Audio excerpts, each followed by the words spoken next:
word. Rejection. We're part number 4 here with our session on rejection. And could you have someone take care of that thing making TikTok at the back? It's distracting me. Just switch it off. That's the issue. Turn your rejection to direction. Say it with me. Turn your rejection into direction. That means when you come to a door and the door remains closed to you, don't panic. God is simply directing you.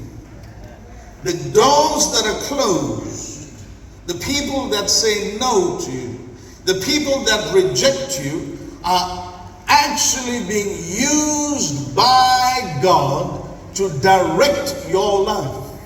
God uses many things to direct your life.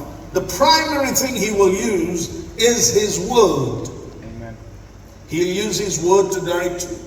He'll use a service like this where a minister of the gospel will preach a word that will bring direction to you. Amen. But many times we don't heed the word of the Lord. Many times we don't heed the voice of a teaching or a preach. And when those things do not work anymore, God is left with no choice but to use life's experiences and challenges to navigate you into His will and purpose. Amen. So many times, rejection is actually direction.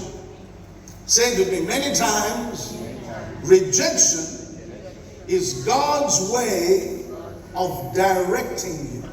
Now, what does that mean?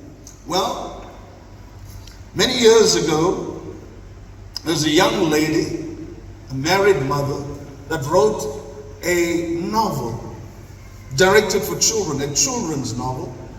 And she put all her effort. She took about a year or two writing the entire book, pouring all her energy and resources into putting this child's or children's novel into print.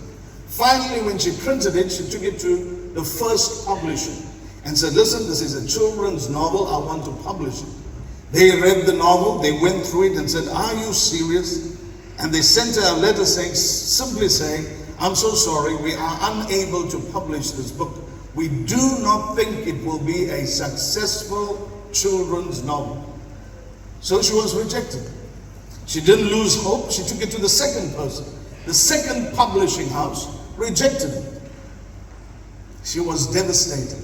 Time is going. She has no money. And while all this is happening, her husband divorces her. Are you here? Now she's a single mother. She does not have a job. She's hoping for this book to give her some kind of breakthrough. So finally she goes to the third, someone say the third publisher, and she said, this is it. This company is going to do it. And she was very optimistic until the letter came saying, sorry, we're unable to. We do not see this book as being a suitable book for children, and we cannot see this being published.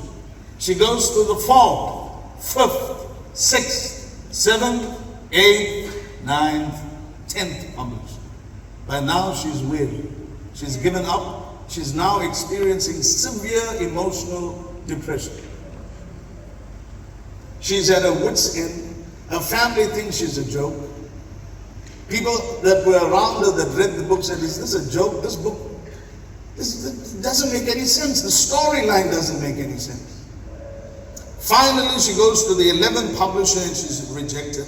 And then, someone say then, the 12th, she went through almost 11 people that said, no, no, no, no, no, no, no, no, no. And she had to deal with that no. And each time the door slammed shut in her face, God was leading her to the right place. Finally, the 12th publisher took the book. The name of the lady is J.K. Rowling.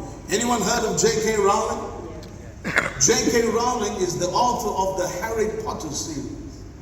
How many of you heard of Harry Potter? Today, J.K. Rowling is a billionaire. She's not a millionaire. She's a billionaire. Her book became a global international success. And she didn't write one, she wrote. The movie houses took the book and turned it into a full-length feature film that brought in, again, billions of dollars into her pocket. She's now one of the most wealthiest authors alive on the planet. She wrote Harry Potter. How many of you watched the movie? Heard about the movie? But you didn't know about J.K. Rowling, didn't you? Well, Rowling was a single mother. Someone say single. And she had to fight through her depression, deal with rejection almost 12 times. A husband that left her after she became a millionaire was standing outside the door with his tongue hanging out. She's now retired. She's a philanthropist. She gives millions away to charity and welfare programs. She had to deal with something called rejection. And every time they said, the publishing houses that said no to her now are full of regret. And the people said, amen. Someone say rejection. Rejection. Raymond David Ackerman was a young man in Cape Town. Yeah. And he went, his father sent him to do his BCom degree.